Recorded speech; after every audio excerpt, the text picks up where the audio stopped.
भक्त अपने भगवान के बचाव में कहता है कि सृष्टि से पहले मेरे भगवान बिल्कुल अकेले थे। अगर कोई व्यक्ति किसी बड़े खाली घर में अकेला है तो वह पागल हो जाता है। सृष्टि से पहले भगवान बेचैन थे, इसीलिए सृजन एक मजबूरी थी।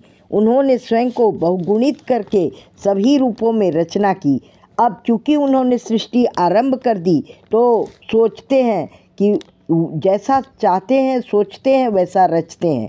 यदि हम उनके ही रूप हैं, उनकी रचना में थोड़ी सी भी बेचैनी महसूस करते हैं तो हम धन्य हैं, क्योंकि हम अपने भगवान को पूर्ण अकेलेपन की बेचैनी से बचा रहे हैं। भक्त इसी प्रकार से इस सृष्टि के रहस्य को देखता है। हम सभी उस सर्वोच्च सत्ता का हिस्सा हैं। वह हमारे रूप में स्वयं के साथ ही खेल रहे हैं। यही ईश्वरीय लीला है। भगवान खुद के साथ ही लुका छिपी का खेल खेल रहे हैं। उन्हें अपने छोटे छोटे भाव में खोजें, वहाँ राजाओं के राजा को पाएंगे।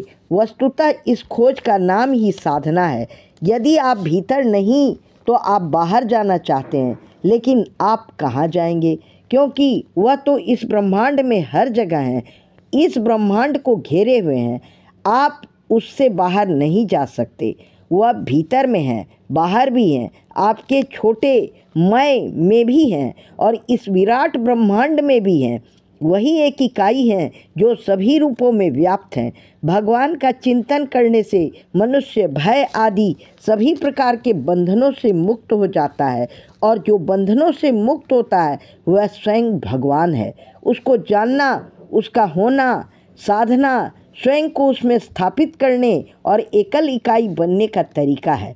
कई रूपों को पार करके इस एकल इकाई के साथ एक हो जाना आपका जन्म सिद्ध अधिकार है, जिसे कोई आपसे नहीं छीन सकता।